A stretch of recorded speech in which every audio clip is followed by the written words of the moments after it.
이 땅 위에 험한 길 가는 동안 참 평화가 어디 있을까? 귀한 찬양, 좋아하는 찬양, 오늘 성가대 하나님께 찬양을 올려드렸습니다. 험악한 세상 이 길을 지난 한 주간도 저 여러분들이 각자 걸어오면서 우리 마음의 평화를 뺏어가는, 앗아가는 소식들이 들립니다. 그 소식들 가운데서는 특별히 질병으로 고통당하는 살아가는 지체들을, 형제자매들을 생각할 때 하루 아파도 힘들고 이틀 아파도 힘든데 몇 개월, 1년, 2년, 또 암 같은 경우는 5년이면은 이제 어느 정도 괜찮다고 하지만 또 10년 후에도 암이 재발하는 이런 선교사님, 부인 권사님의 이야기를 들으면서도 질병이 끊이지 않습니다. 저 여러분들의 건강, 근데 이 건강이 몸이 약해지고 질병 걸리면은 이 육신의 몸뿐만 아니라 정신과 마음도 병이 된다고 생각합니다. 그래서 어느 인터넷 기사를 보니까 암 환자들이 약 70%가 정신질환, 우울증, 공황장애, 또 불면증, 여러 가지 이런 질환들로 시달린다고 합니다.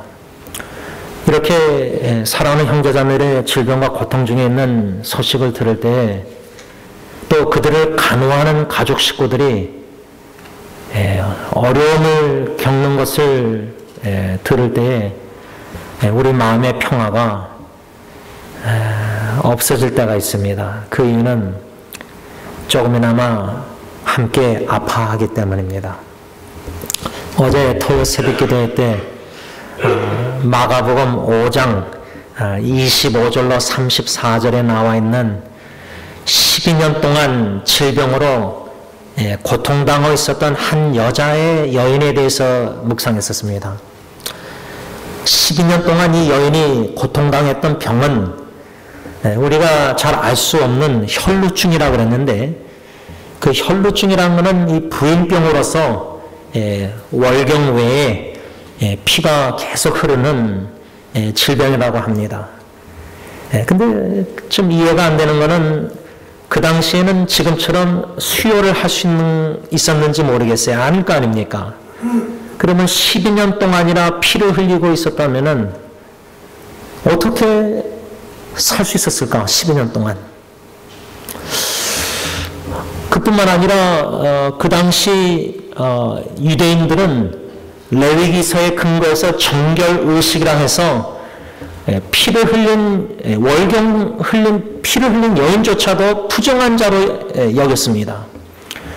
그렇다면 혈루증으로 12년 동안 고통을 당하고 있었다면은, 육신적으로도 12년 동안 질병으로 고통당했었지만은, 사회적으로도 부정한 자로 여김을 받는, 낙인 찍힌, 사회적으로도 아웃캐스트, 왕따당한다 할까, 그런 여인이었다고 생각합니다. 그런데 마가복음 5장을 읽다 보면은 26절에 많은 의사에게 많은 괴로움을 받았고 가진 것도 다 허비하였을 때 아무 효용이 없고 도리어 더 중하였던 차에, 이 말씀이 다가왔습니다. 왜냐하면 이 12년 동안 질병으로 앓았다 하면은, 그래서 많은 의사들을 찾아가서 치료를 받았다면은 이 여인은 재산이 있었던 여인이었습니다. 재정이, 돈이 있었기 때문에 많은 의사를 찾아다녀서 치료를 받을 수 있었습니다. 그런데 성경에 보면 많은 괴로움을 받았다, 많은 의사들을 찾아다니면서 치료받느라고 얼마나 많은 괴로움과 고생을 했습니까? 여러분들 아파 보신 분들, 병원에 가서 수술 다 겪어보신 분들, 또 배우자, 가족 식구들 질환, 질병 속에서 여러분들이 다 간호했을 때 이 병원 저 병원 이 의사 저 의사 이게 보통 힘든 게 아니지 않습니까? 이 여인도 많은 의사들을 찾아다니면서 치료받느라고 많은 고생 괴로움을 당했다고 써 있습니다. 그런데 이제는 가진 것도 다 허비했다. 다시 말하면 치료비로 재산을 다 썼다는 겁니다. 12년 동안 많은 의사로 치료비를 다 지불했다면은 이 여인은 재산이 있었던 여인이었습니다. 그러나 이제는 가진 것도 다 썼다는 겁니다. 이제 어떻게 합니까? 이 정도 많은 의사에게 재산을 들여서 치료를 받았으면 적어도 효과가 있어야 되지 않습니까? 그래도 치료를 많이 받았으면 좀 나아져야 되지 않습니까? 그래야지 재산 쓴 것도 아깝지 않지 않습니까? 그런데 허비했다. 왜 허비했다고 성경에 쓰였느냐? 아무 효험이 없고 도리어 더 중해졌다. 많은 의사에게 많은 치료를 받아서 재산을 다 썼지만 왜 허비했다고 성경에 쓰였냐면 아무 효과가 없었다는 겁니다. 질병 혈류증이 나아지는 기미가 아무것도 없고 오히려 더 중한, 더 나빠졌다는 말입니다. 여러분, 갈급한 심령으로 내 자식 질병 고통 살려보려고 이 의사 저 의사 제일 좋다는 의사 제일 좋은 병원에 다니면서 최선을 부모가 재산을 다해서 했는데 치료를 했는데 자식의 질병이 좋아지기는커녕 더 나빠졌다. 그 부모의 심정이 엎장 무너지지 않겠습니까? 저는 어제 이 말씀을 전파한 후에 기도하면서 여러 사람들이 생각났습니다. 그런데 뒤돌아보면 생각난 분들이 다 자매들입니다. 주위에 암이나 뇌경색이나 또 1년 동안 일어나지 못하고 또 정신질환, 우울증, 공황장애, 자살충동, 또 마음의 병, 상처, 또 치매, 주위에 질병과 질환으로 고통당하는 분들 생각나게 하셔서 부족하나마 기억하고 기도할 때 조금이나마 마음이 뭉클했습니다. 그분들이 얼마나 힘들까 지금. 그 절박한 심정이라 할까. 특히 사랑하는 가족 식구를 생각할 때 질병으로 고통당하는 분들은 자신의 질병도 고통과 괴로움이 있는데 나 때문에 가족 식구가 힘들다는 것을 생각할 때 자책하고 죄책감을 갖습니다. 근데 이것이 끝날 기미가 안 보인다. 이 고통이 죄책감, 자책, 모든 질환, 질병 이것이 끝날 기미가 안 보인다. 그래서 둘 중에 하나인 것 같습니다. 둘 중에 하나라는 것은 뭐냐면 이 고통을 끝내기 위해서는 내가 좀 하나님 빨리 불러가셨으면 그겁니다. 아니면은 두 번째, 기적적으로 하나님 치유하셔서 낫게 해주시든지 둘 중에 하나라 생각합니다. 그런데 암 투병하는 사촌 동생 보면은 너무 괴로우니까 하나님 좀 빨리 불러가셨으면, 이게 빨리 끝내졌으면, 이런 혼자 말하는 소리를 들으면서 얼마나 질병 투병이 괴로웠으면, 고통스러웠으면 저렇게 말을 할까. 그런데 어제 이 말씀 결론적으로 예수님께서 이 12년 동안 혈루증 앓았던 여인에게 34절 마가복음 5장에 이렇게 말씀하십니다.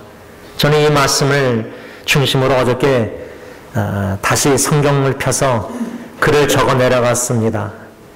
그리고 여러분들에게도 많은 지체들에게, 특히 질병으로 고통당하는 지체들에게 개인 카톡으로 이메일로 다 보냈습니다. 예수께서 이르시되 딸아, 너의 믿음이 너를 구원하였으니 평안히 가라. 내 병에서 놓여 건강할지어다.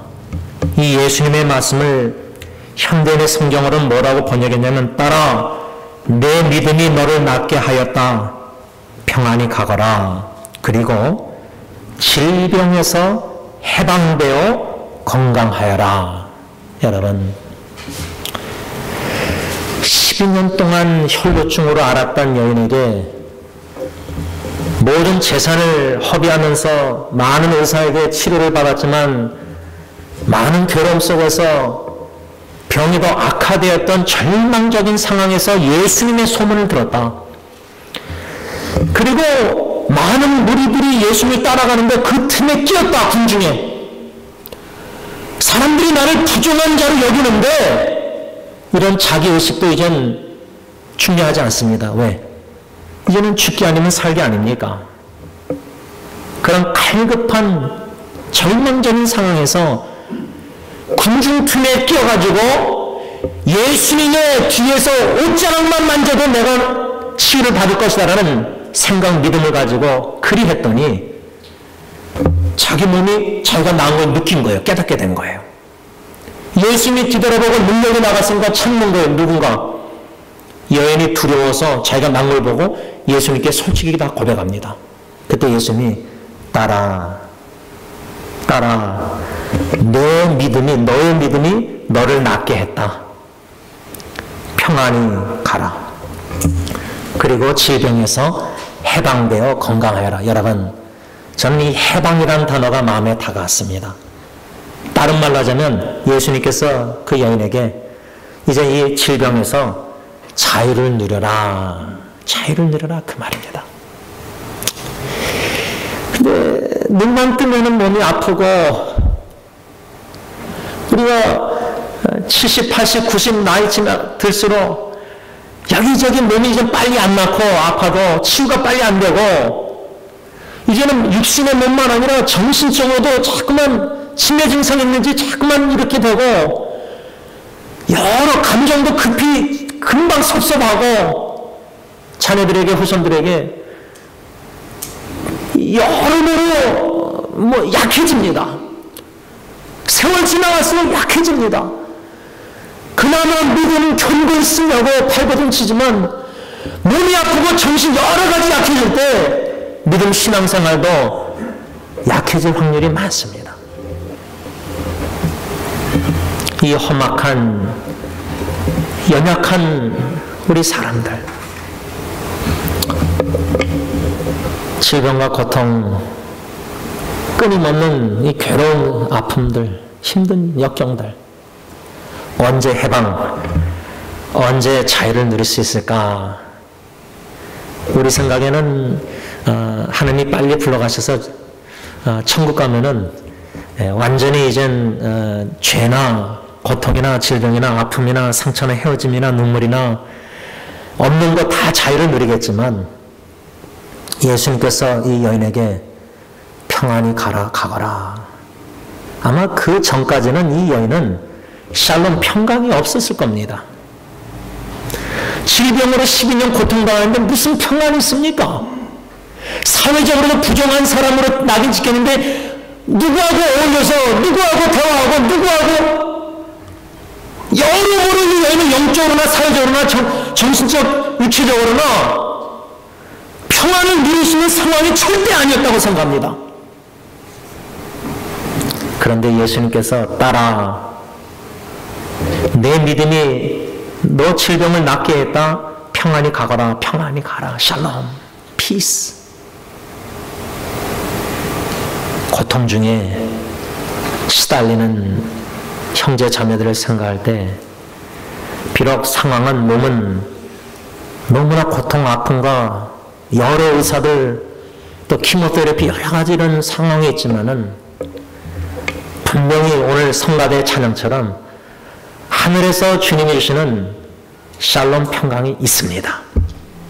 있습니다.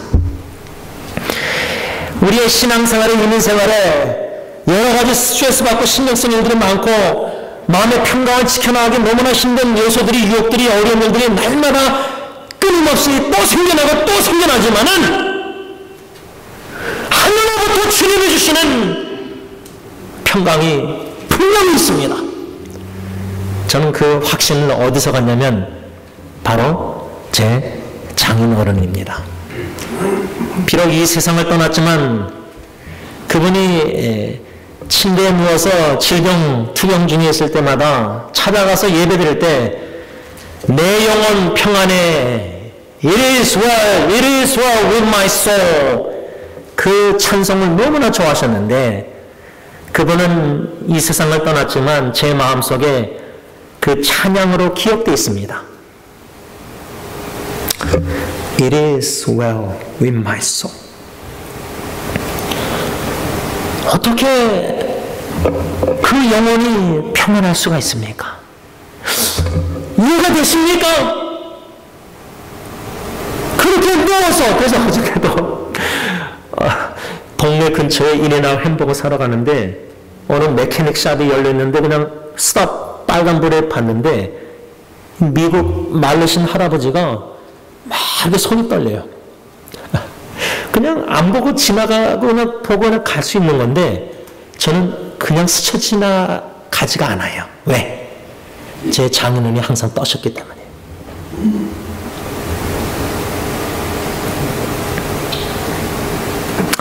파킨스라는 질병, 근육이 죽어가는 병, 나중에는 물조차도 삼키지 못하고 폐로 들어가는 물이 차는 폐. 그런데 어떻게 찬양을 누워 계시면서도 그 힘든 속에서도 찬송가를 들고 찬양을 부를 수 있습니까? 그 찬양도 살려달라, 치유해달라, 뭐 이런 찬양이 아니라 It is well, it is well with my soul 내 영혼 평안해 내 영혼 내 영혼 평안해. 저는 비록 눈물이 나오지만 제 장인어른은 전혀 눈물을 보이지 아니하시고 얼굴이 진짜 평강해 보이셨습니다. 하나님이 주시는 이런 평강 샬롬 피스는 상황에 모든 게 기동답답해서 다 잘 되는 가운데 감사, 찬양, 평강 그게 아닙니다. 오늘 성가대 찬양 저는 그 4절을 제일 좋아합니다. 이 험악한 세상 어디에 평강이 있습니까? 예수를 친구로 삼아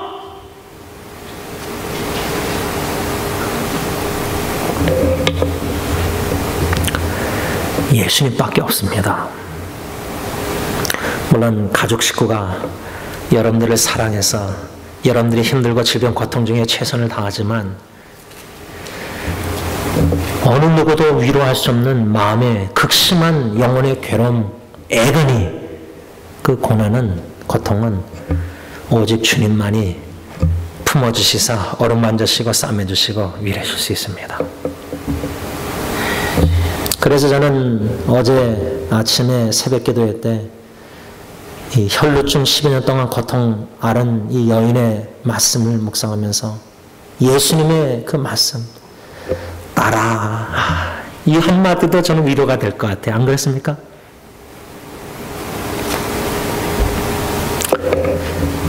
가족 식구 어느에도 고개를 마음을 돌릴 수 없을 때 주님께 나가서 무릎 꿇고 엉엉 울 때 아들아 내 사랑하는 기뻐하는 아들아 하늘에서 하나님 아버지께서 예수님께 그렇게 말씀하시잖아요. 내 사랑하는 기뻐하는 아들 내 사랑하는 보배롭고 정격 있는 딸아 너의 믿음이 너를 낫게 했다. 평안히 가거라. 이젠 질병에서 해방을 누리고 건강하여라. 저는 오늘 사도 요한이 이 편지를 써내려가면서 특별히 12절 말씀에 현대인의 성경으로 읽자면은 자녀들이여 내가 이 편지를 쓰는 것은 여러분의 죄가 예수님의 이름으로 용서를 받기 때문입니다. 개역개정으로는 자녀들아 내가 너에게 쓰는 것은 너의 죄가 그의 이름으로 말미암아 사함을 받았으며. 여러분, 많은 우리 기독교인들이 지난주에도 어떤 지체가 인터넷 사역에 알게 된 지체인데 카톡방에 초청해서 다른 인터넷 사역 지체들하고 알아가는 계기를 만들었는데, 이러지도 못하고 저러지도 못하고 자살하면은 지옥 간다고 나는 어릴 때부터 배웠고, 이런 글들을 카톡방에 올리면서 죄책감에 자기가 뭔가 허덕이는 모습을 엿봤습니다. 근데 그 지체뿐만 아니라 여기 앉아 계신 저 여러분들도 지금 아니라면 적어도 신앙생활 한 번쯤은 여러 번은 수없이 내가 하나님의 말씀을 지금 어기고 있구나. 특히 이 요한일서의 사도 요한의 메시지 중에 무슨 죄를 많이 얘기하냐면, 하나님은 빛이시고 어둠이 없다면은 우리가 하나님의 빛을 바라는 신앙생활을 한다는 것은 예수님의 계명대로 이웃을 사랑해야 되는데, 교회 안에서도 형제자매가 서로 사랑하지 않고 미워하고 있다면은 이것은 여러분들은 어둠의 일을 행하고 있는 겁니다. 여러분들은 지금 하나님의 계명을 어기고 있는 겁니다. 여러분들은 지금 죄를 범하고 있는 겁니다. 서로 사랑해야 됩니다. 서로 사랑해야 됩니다. 사랑의 계명을 이 사도 요한은 그를 강조하면서, 내가 너희들에게, 당신들에게 이 편지를 쓰는 것은 여러분들이 예수 그리스도를 알고, 여러분들이 하나님을 알고, 여러분들이 악한 자 마귀 사탄의 유혹에 싸워 이기고 있고, 여러분들이 이 세상의 안목의 정력, 육신의 정력, 인생의 전화 다 지나가는 이 어둠의 죄악된 일을 사랑하지 않고, 여러분들은 아버지에게 속한 바 아버지를 사랑하고 주님을 사랑하기에 그 사랑으로 이웃을 서로 사랑하십시오. 이것을 강조하고자 지금 편지를 계속 쓰고 있는 겁니다. 왜 그랬을까요?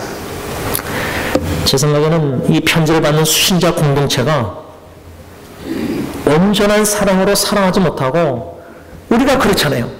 사랑하고 싶고 섬기고 싶고 막 사랑하다가도 상처있고 미워하게 되고 오래 참지 못하게 되고 성내게 되고 시기하게 되고 그들의 나쁜 잘못한 것을 기록하게 되고 말하게 되고, 온전한 사랑으로 사랑하는 그 기쁨이 우리 안에 있어야 되는데, 인간관계에서 이런 사랑을 하면서의 기쁨보다 상처와 아픔과 미움과 질투, 시기의 말씀을 어기는 죄책감이 허덕일 때가 훨씬 더 많다고 생각합니다. 그래도 죄책감이 든다는 것은 그나마 양심이 살아있다는 증거입니다. 그나마 말씀을 어겼다는, 죄를 인식하고 있다는 것은 그나마 은혜요 감사 다행이라고 생각합니다. 왜? 양심이 마비가 안 됐기 때문입니다. 여러분, 뇌출혈이나 이렇게 스트로크 와서 한쪽으로 마비가 오지 않습니까? 그래서 그 테라피 해가지고 여러 가지 치료받아서 움직인다는 거, 이게 여러분들 우리 쉽게 생각할 수가 없잖아요. 우리가 지금 이렇게 고개를 돌리고 복을 눕고 이거 다 움직이고 이렇게 할 수 있다는 게 이게 얼마나 감사한 일인지 모르지 않습니까? 당연히 내가 오늘 아침에 깨서 움직이고 다 할 수 있는 거 당연시하지만, 제가 이 손가락 하나 몸가락 다쳐서 지금 거의 한 달 넘도록 지금 타자기를 이거 없이, 설교 큐티를 다 이거 없이 합니다. 이거 없이 하니까 요 손가락, 왼손가락 하나 요거 다쳐서도 타이핑하는데 자꾸만 이걸로 딴 걸 찍어요. 요거 하나 아무것도 아닌데 이게 제대로 작동이 안 돼도 타자를 제대로 못해요. 시간이 더 걸려요. 자꾸만 지워야 돼요. 다시 타이프해야 돼요. 근데 이건 둘째치고 암투병이나 뇌경색이나 뇌출혈이나 마비된 분들, 스트로크 걸리고 쓰러지고 중환자실에 호흡기 못 움직이고, 근데 저는 가위 걸린 분들은 아시겠지만 제가 베벌리 시대사나에서 수술할 때 마취, 전신 마취해가지고 수술 후에 이제 눈을 떴는데, 눈을 떠서 의식이 있는데 몸이 안 움직여요. 저는 그거 잊지 못해요.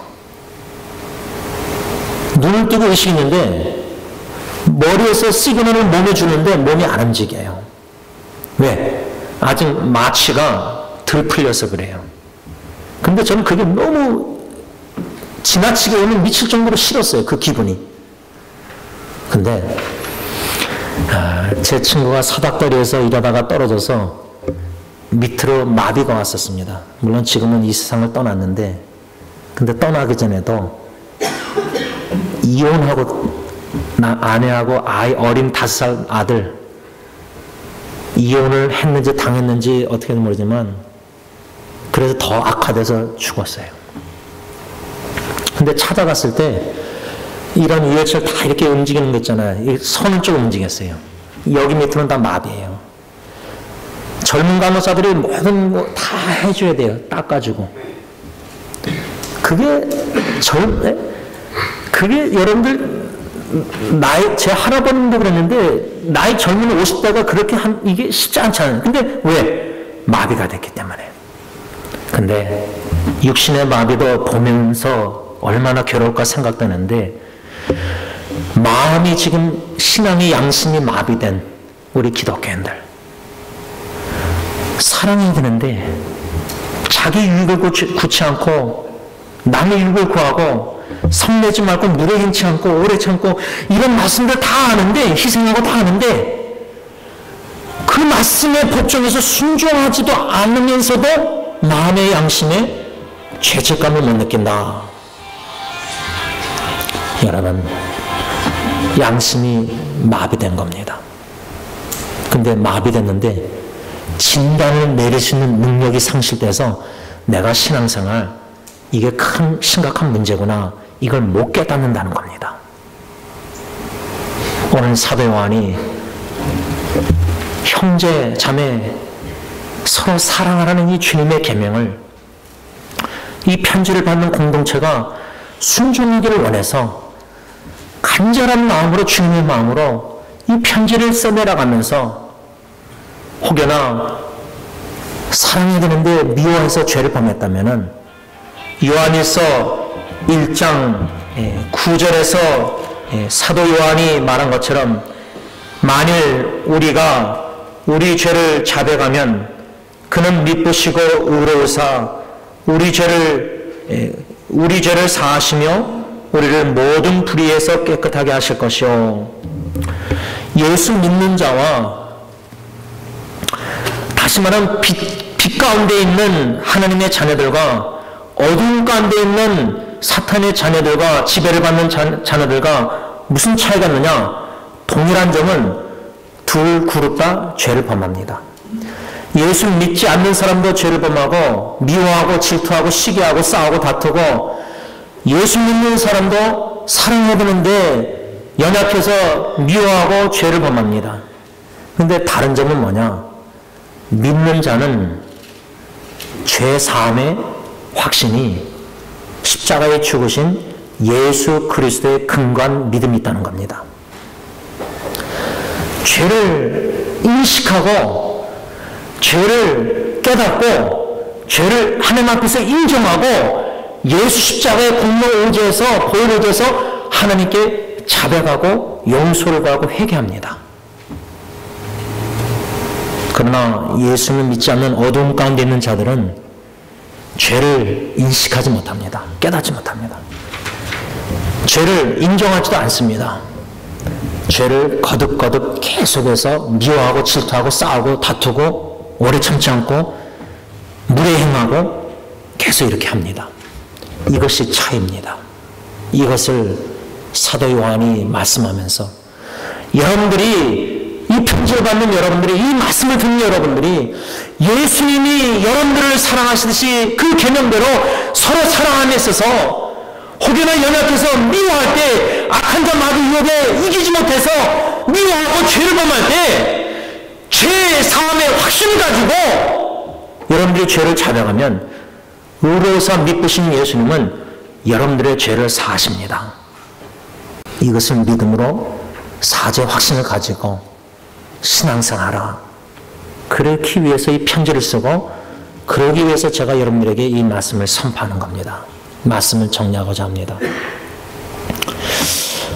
양심이 마비가 됐다는 말을 우리가 종종 말하고 또 이제는 전에는 양심 마비됐다는 말을 많이 했지만 요즘은 참 상식이 없다. 커먼 센스가 없다. 그 말은 뭡니까? 적어도 사람이라면 상식 있는 말과 행동을 해야 되는데 너무나 어이가 없이 터무니없이 상식 밖의 말과 행동을 하니까 교회 안에서도 교회 안 다니는 사람보다 교회 안 다니는 착한 사람보다 우리가 보기에 왜 이렇게 교회 다닌다면서 상식 밖의 말과 행동을 하는지 이해가 도무지 안 되니까 이렇게 시대가 변한 겁니다. 전에는 저 사람 저렇게 양심이 마비됐나 보다. 어떻게 얼굴에 저렇게 천년필을 깔고 저렇게 교회 안에서 저렇게 할 수 있을까? 근데 이젠 그게 아니라 상식이 안 통하는 사람들이 많다는 거예요. 교회 안에도요. 여러분, 교회의 머리가 되시는 예수님이 우리 승리교회에 찾아오신 오늘 이 예배 가운데 찾아오셨다 하면은 우리 개개인과 우리 교회를 어떻게 평가하실까? 적어도 저는 양심의 가책을 느낄 수 있는 그리스도인이 되어야 된다고 생각합니다. 예배드리다가 참회기도드리다가 찬양하다가 적어도 성령님이 양심의 지난주에 내가 잘못한 죄를 들춰내시고 깨닫게 하실 때 생각나게 하실 때 인식하고 겸손히 인정하는 그리스도인이 되어야 된다고 생각합니다. 신앙적으로 적어도 상식, 커먼 센스는 성령님이 죄를 들춰내실 때 그 은혜입니다. 적어도 인식하고 인정할 줄 아는 맞습니다. 성령님. 제가 지난주에 차를 너무 험악하게 몰아서 덕이 되지 못했습니다. 마음속으로 인식하게 깨닫게 하실 때 인정해야 됩니다. 두 번째로는 인식하고 인정한 죄를 하나님 앞에 고백할 때에 고백이라는 것은 confession이라는 고백은 성령 하나님이 죄를 생각나게 하시고 깨닫게 하실 때 인식하고 그 다음에 고백이라는 것은 인정하고 동의하는 겁니다. 성령 하나님께서 제가 예배 가운데 참회기도 드릴 때 지난주에 제가 운전을 험악하게 해서 상대방이 엄지손가락, 이 손가락을 내밀고 욕을 했어요, 저한테.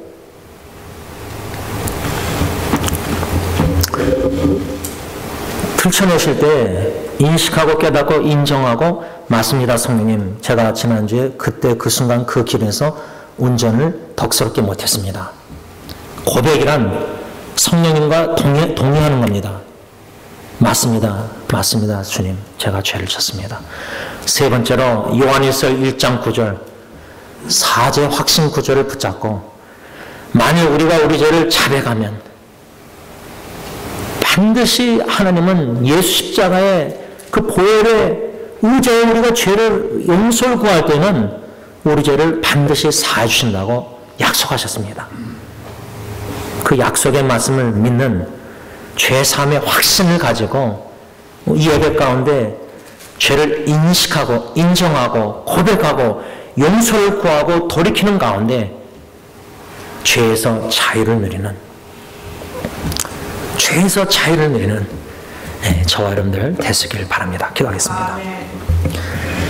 하나님 아버지, 일평생 이 험악한 세상에 사는 동안 여러 가지 일상생활 삶 속에 스트레스 받고 신경이 쓰이고 어려운 일들이 많았습니다.